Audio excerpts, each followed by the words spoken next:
a non-eventful ride west across the hunting grounds, voila, the barbarians arrive at Dua Wold, an ominous dark moor where the cemetery is located. The cemetery gates are formidable stone columns with wrought iron gates topped with rhinoceros statues. The barbarians push through the cemetery gate, inviting themselves in. Hello? Anyone home? Despite Somarria's tropical heat, a chill fog hangs low, blanketing the cemetery in supernatural living death. A lazy zombie phalanx approaches our heroes. The dogs eagerly leap to their master's defense, ripping flesh and bone off the slow-moving zombies. Calcimere pokes at a jawless wretch. Shoo! I do not like you! He smashes its skull, and the rest of the barbarians put down the groaning dead before they can cause much trouble. And that is why we brought the dogs. Torgrim splits the final remaining zombie, spraying brains. And our fancy weapons. The scale of the cemetery is vast, a sea of labyrinthine walls, crypts, tombstones, and some rather impressive mausoleums, some with bulwarks, moats, and other defenses. After what seems like miles slinking through the eerie cemetery grounds, a featureless, dark shadow rises forth out of the fog.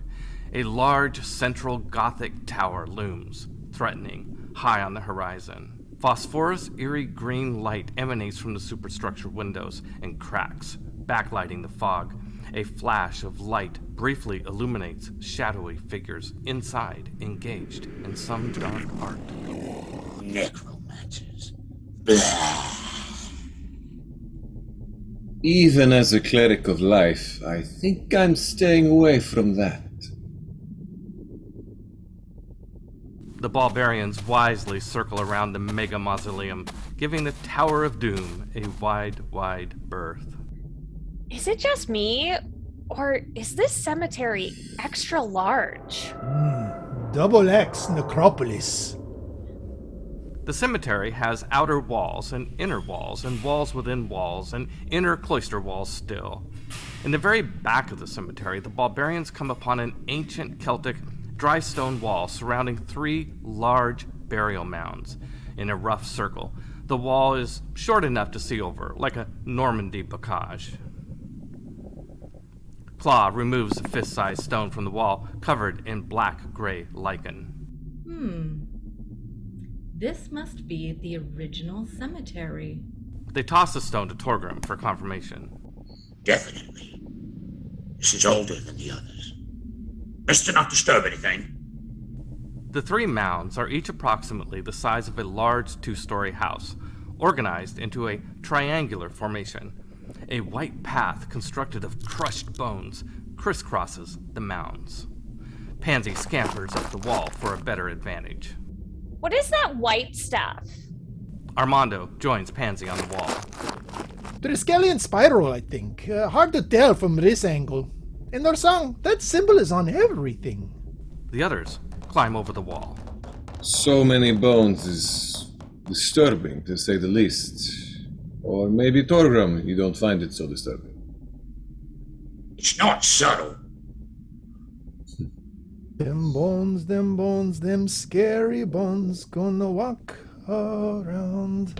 Toe bone connected to the foot bone connected to the heel bone connected to the ankle bone, and the ankle bone connected to the thigh. The dogs stop, alert and tense. In the distance comes the eerie baying of hounds. Oh, that is not good. It's the hunt. The hunt is coming! We need to get under cover. Where? Over yonder! Calcimere points to a crypt entrance, leading under the nearest burial mound. The barbarians sprint, discarding any semblance of safety, and make with mad haste into the crypt. Inside, everyone hunkers down in the dark tunnel, behind stones, hiding from whatever is coming. Where is everyone? I can't see anything. No lights. Barking, yapping, and feral howling come from everywhere. The barbarians' dogs who had been left above join the howling and dart off. What if the hunt is following Sagacious? What if something is alive in here?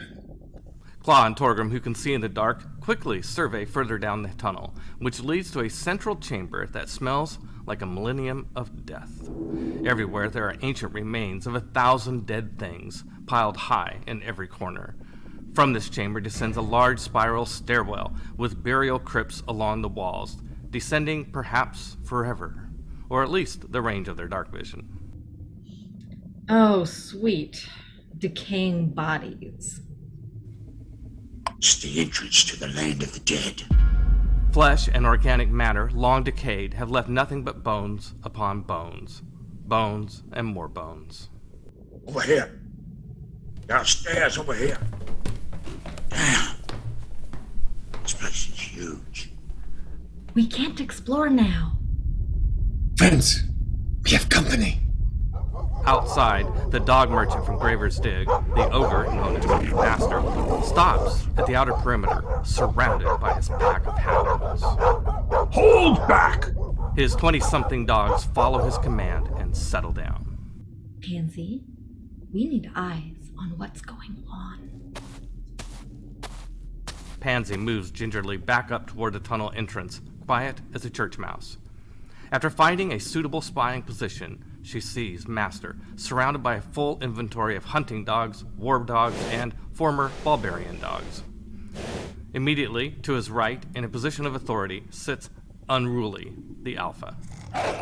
Brigthwina, the bone path is open. Brigthwina appears from the shadows, followed by the priestess of Iran, Skahak.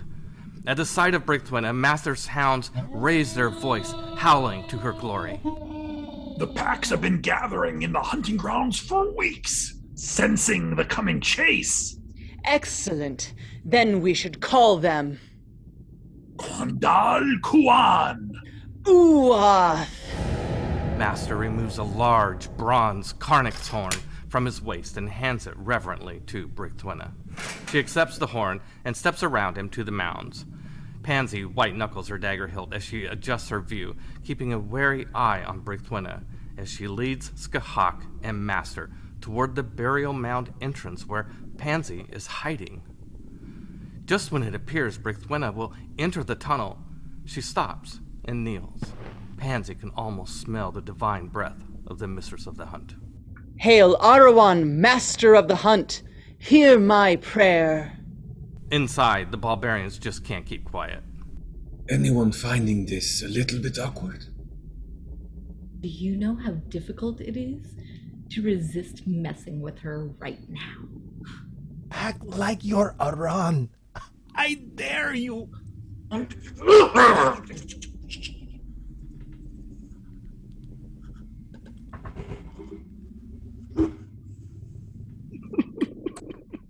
Outside, Brigthwina continues her prayers. Perhaps the loud howls of Master's pack, or perhaps the intense sincerity of her prayers, kept her from noticing the careless barbarians. To your glory and honor, we embark upon the primal chase of our times. Brigthwina ends the prayer with a long and sustained horn blast. She stands and continues with another tremendously long blast. The horn's low resonance grows in intensity and volume. Distant howls can be heard from the distance. The call of the wild answers. Blessed are the fruit of your womb. Your offspring, the chase hounds, will reign over Somarria. Brigthwina continues to blow the horn and steps upon the bone path, followed by Skahak, Master, and his growing pack. Brigthwina circumnavigates the Triskelion bone path. 10 minutes turns to 20, and then 30. A dingo family, a mated pair and 3 juveniles trot forth, mount the burial mound, and follow Brigthwina. A crackling pack of hyenas, 30 strong, weave their way through the cemetery headstones, joining the march. 3 large dire wargs the size of horses arrive. A tribe of dogfolk answer the call, led by their alpha, then warriors, juveniles, mothers, and children. After what seems an hour, Brigthwina is followed by a teeming throng of packmates. Wolves, jackals, coyotes, wargs, dire beasts, and every imaginable breed, wild dogs and domesticated. She exits the cemetery with her grand pack following. Later, the barbarians slowly, with trepidation, exit the burial mounds. Very wise of you to hide, not say anything. Everyone wheels to find Sagacious and Sally standing exactly where Brigthwina had prayed to Aran. Sally seems withdrawn and not her normal lively self. Look who finally decided to show up. Ugh, of course it would be you. Great timing, you jerk. Are you still committed to this quest? No, we're just here on a picnic. Yeah, the ambience of all these bones and corpses, it's really quite nice and relaxing. Yeah, super relaxing. Come on. Please, get us out of here now. Sagacious held out his hand. Sally, your talk, please. Oh! Okay.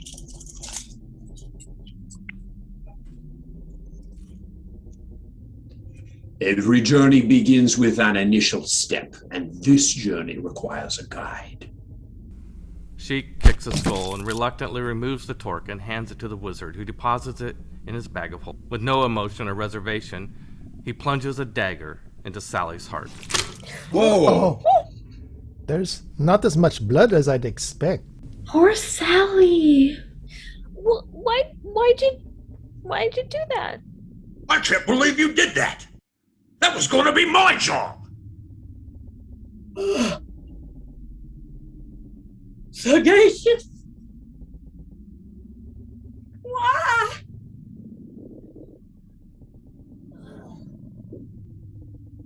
The goblin staggers and kneels over, dead. Okay. What just happened? Sally's soul is now passing over to the astral plane. In this evil place, her soul is damned to drift to Anon. I will shift you to the astral, where you will follow her. I didn't know this was that kind of party. We must hurry before her soul departs this plane permanently and you cannot track her. Hurry, in a circle, and hold hands. Sagacious pushes Pansy next to Claw. The barbarians do as they're instructed, linking hands. Kumbaya, my lord! Kumbaya! Someone's loving my lord. Kumbaya. Someone loving my lord. Kumbaya. Someone's going to be crying, my lord, if you lose Sally's soul. She will have given her life in vain, and I will have lost my favorite minion for no reason. Sagacious uses the True Silver Bar to power the planeshift spell, sending our beloved barbarian heroes to the astral plane, where they float in the midst of a brilliant, glowing otherworld, silver cords sticking out of their heads. Well, if it isn't the freaking sneaky little bastard you is, I should have killed you when I had the chance. Sally's ghost is here, floating. She takes a swing at Torgrim and misses. Her ghost club passes right through him. Damn it! Damn it! Damn it! Damn it! Damn it! Damn it! Damn it! Sally! Huh? Huh? What? Stop this foolishness. You know what to do. Now get going. Come on, barbarians. Follow the club. I'm your astral plane tour guide. Tips at the end would be appreciated. There we go. Sally floats off along the bone path that's still hazily visible. Eventually they leave Chaldea behind and follow Sally to the plane of Anam, also called the Otherworld, the home plane of Brigthwina's deity, Aran. Crossing the veil from the astral plane to Anim causes planar travelers to lose consciousness. The barbarians come out of their sleep, a foreign sensation for the elf, Claw, and awake to what seems an island paradise. Claw shoots up into a sitting position on a small grass hill covered in wildflowers near the sea. That was creepy. I need some coffee. You guys do this every night. All the barbarian comrades are in the slow process of waking, yawning, and wiping sleep from their eyes.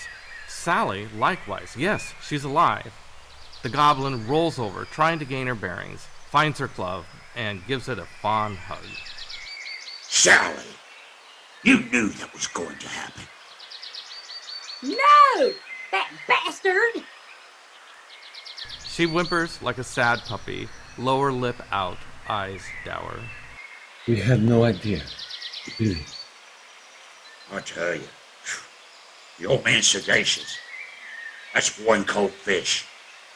But he got us here, so enemy of my enemy and all that. Shall we proceed? We?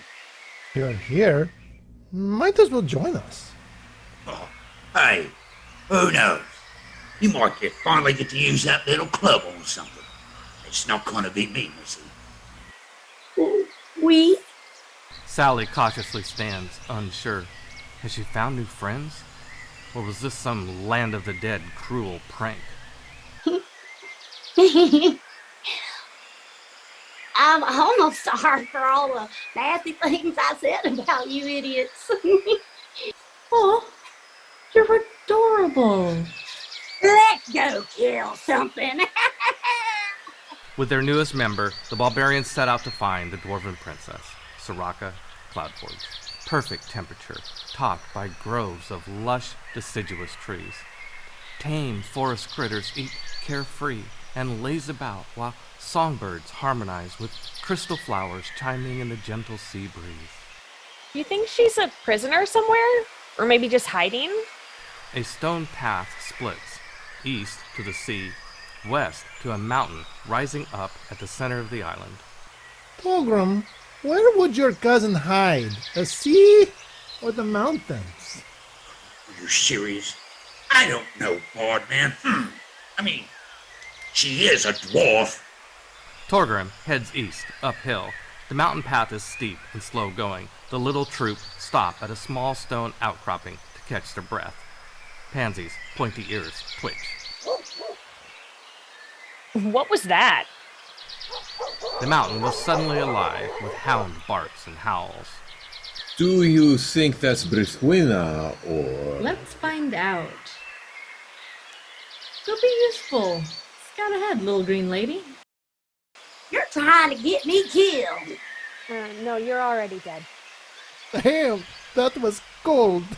Look, your camouflage green and you blend in with the environment. Now get on without him. Resigned, Sally heads up the path toward the barking that seems to be getting louder and more intense by the moment. Behold, the wild ass in the desert. I go forth and do my work. The barbarians follow at a safe distance, watching intently. Sally swings her club, calling loudly to the world. Is this all you got? God.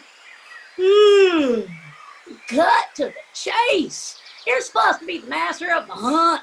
Where's the action? Where's the drama? The twists.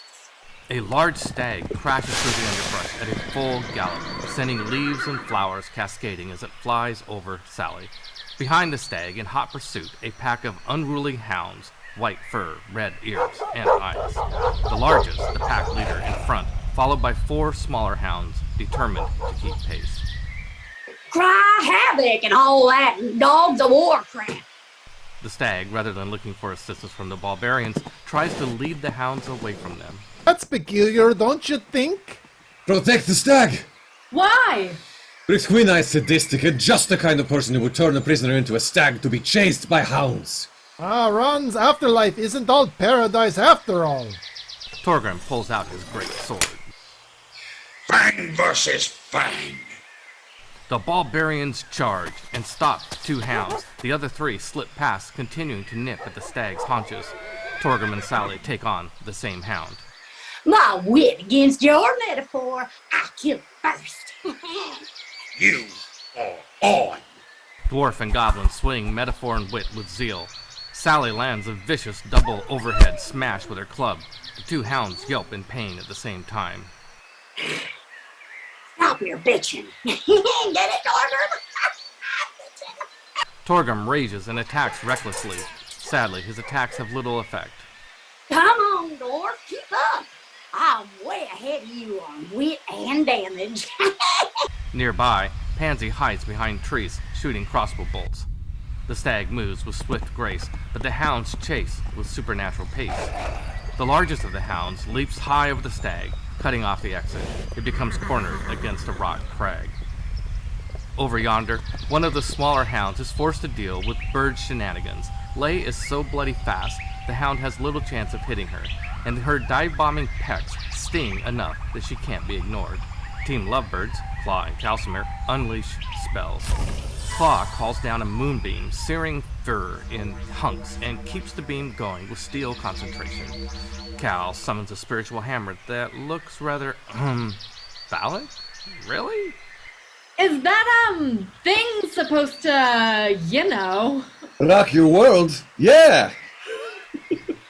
The Bacchanal hammer rains sharp blows upon the hounds. The dwarf and goblin refuse to allow the other the killing blow, but their repeated blows, though quite impressive, seem to be doing little harm. What's going on over there? I thought you said that little buffer club was good. You know, I got this off a clay giant. After a failed circumcision, he no longer needed it. All these hammer and club jokes are starting to make me feel awkward. Armando notices that whenever a hound is hit by a weapon or a spell, they are not as impactful as they should be. Somehow, the damage is reduced.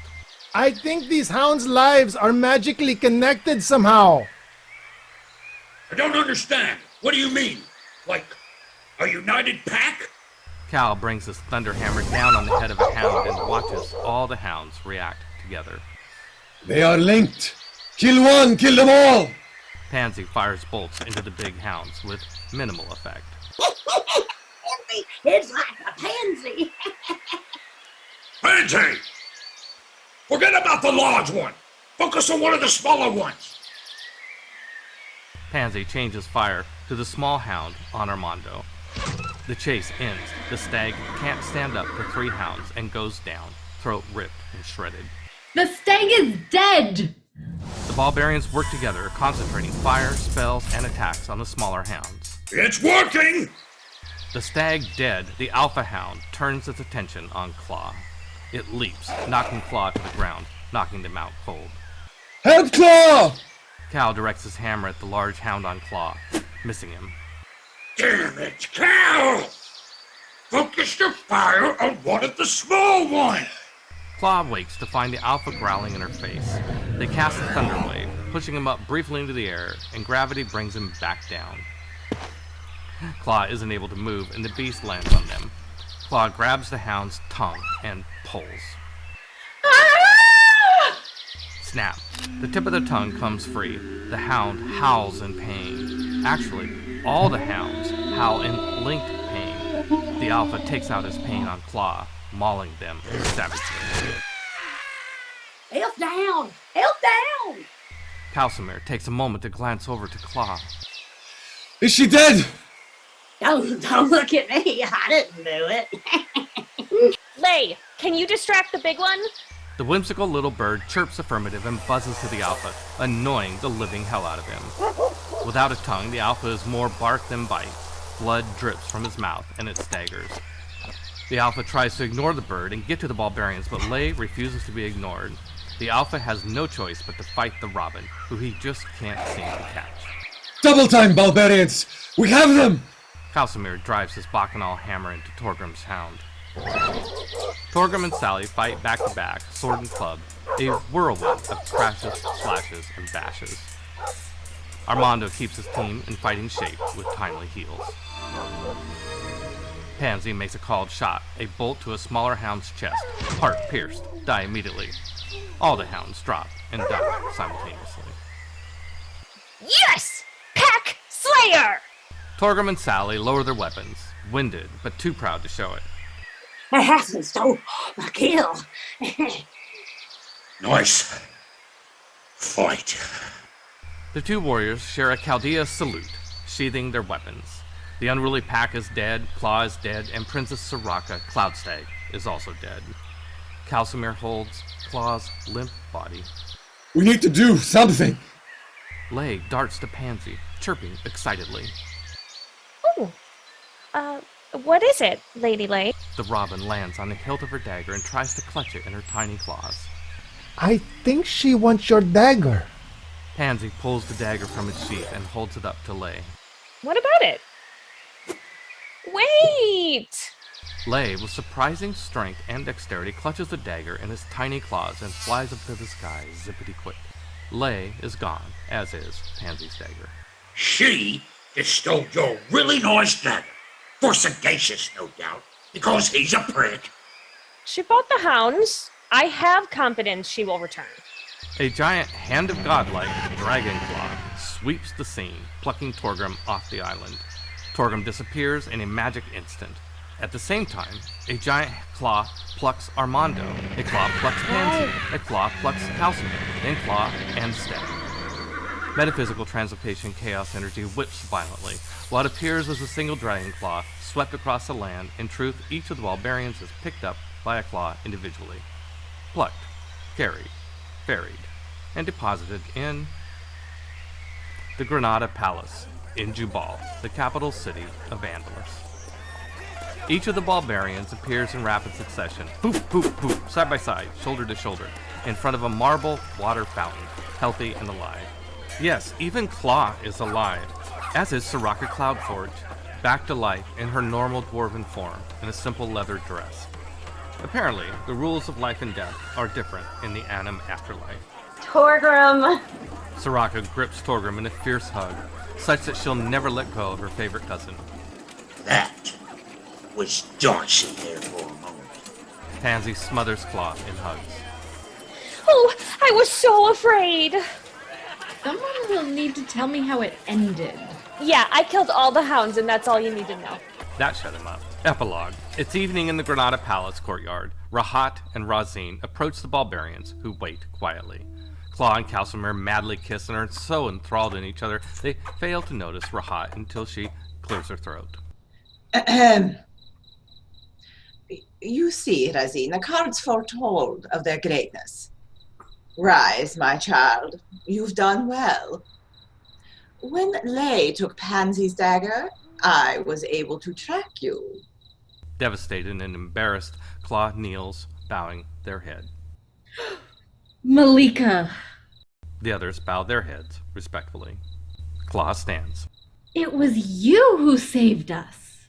Sagacious knew? Rahat raises a brow. Hi, Captain Cloudforge. I'm glad my envoys were able to rescue you. Envoys, eh? Imagine that. Torgrim smirks at his cousin. I've dispatched couriers to summon your fiancé, Quelgelzan.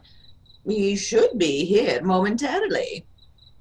Long is the day, and long is the night. An eerie howling drowns out the scene. Brithwina, the mistress of the Somarrian hunt, appears with an explosion of bloody gore in the middle of the room. Her body is covered in gaping wounds on her face, torso, arms, and legs. A lesser mortal would have surely bled out, but Brithwina wears the battle wounds with honor. And long is the waiting of Brithwina, mistress of the hunt. Accompanying Brithwina is Master, also covered in bloody gore, and next to him, Unruly. Unruly lifts his head, unleashing a windful howl. The barbarians fight a sudden primal rush of ecstasy to join Brithwina's pack. Oh, Captain! My Captain! Rahat raises her hand, stopping the unruly howl with a snap. The hound comes apart at the molecular level in a primal detonation, removed from reality. You've been off the board for a long time, Brithwina. Best not act rashly before you know the pieces aligned against you. Let's see your ownership documents. Here are mine. As you can see, the barbarians are bought and paid for. The barbarians belong to me. Return them at once and the property that you stole. Rahat motions Razine to Brigthwina. Razine holds out the papers for Brigthwina to inspect. The demigoddess slaps him out of his hands and pushes him aside. I know this was Sagacious's doing. Who? If you were in top form, maybe you'd have a chance. But I don't think you'd want to dance in your weakened condition. It takes a lot of primal essence to manage those hounds of yours. Careful now. You aren't the only person to return to Chaldea following Marcos's death. I suppose Cordava really is dead. Brigthwina takes a couple of menacing steps forward, raising her finger and her voice. The antlers on her head double in size. Feigning ignorance is beneath you. Rahat disappears, and in her place, a jet and gold dragon appears.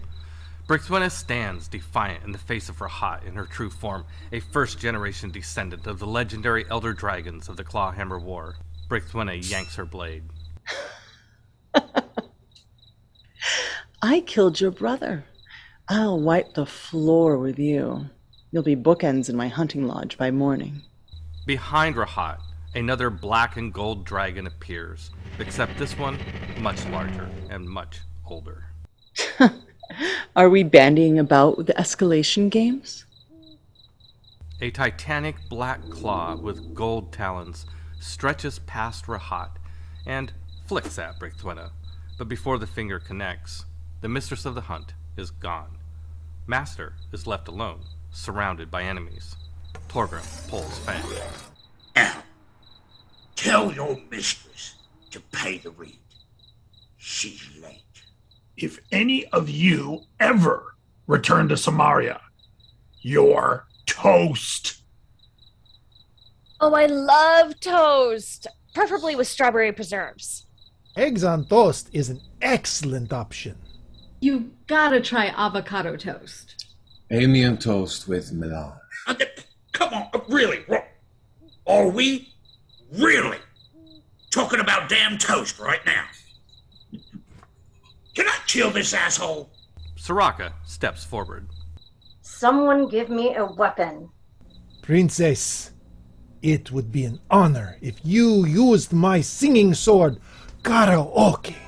She gladly accepts the sword, but before she has a chance to use it, the ogre is also gone. Tell Brandy, thank you for the help. A few days later, the barbarians have had time to sleep, eat, and bathe, and now casually mingle at an evening dinner party hosted by the Granada Merchant Guildmaster. Rahat sits nearby, watching the proceedings, when Razine enters, carrying a large pile of documents. Please gather round, I have news. Pansy Lightfoot, step forward, please. Your debt to the Merchant of Granada is paid in full. You are now a legal citizen of Andalus and are free to travel Chaldea.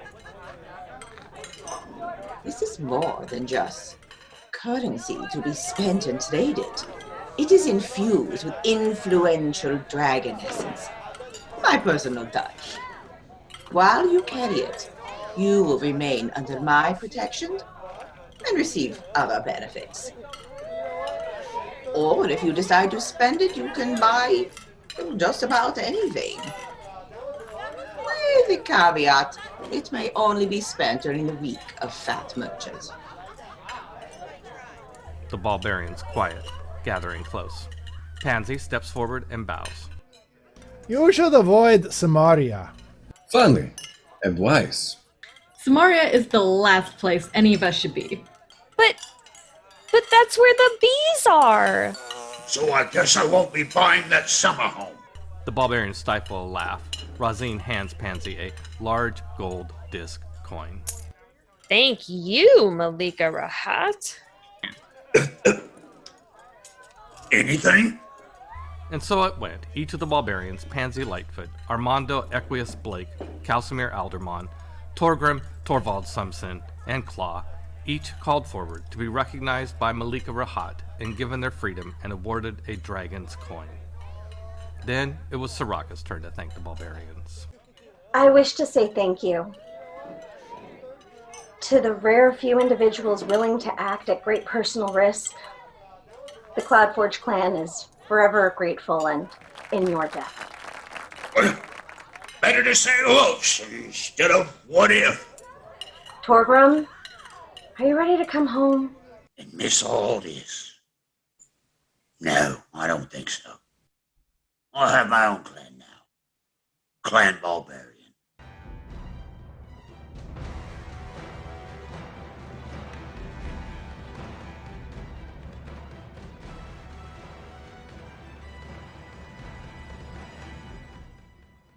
In Cosmo's dragon tower clearing near Tartu, Sagacious turns his face upward and whistles a sweet bird call.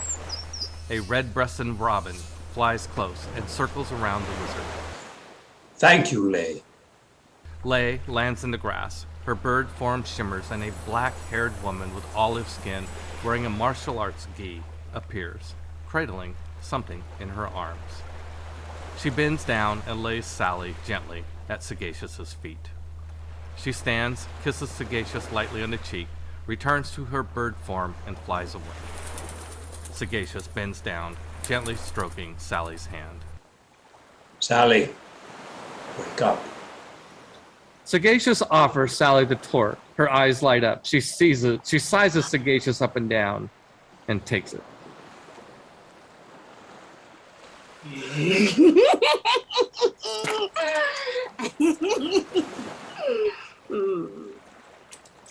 Is it over? He grins and aids her to her feet.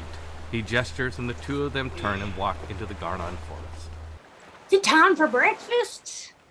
I'm so hungry I could eat a dragon. He caresses her hair tenderly and returns her torque.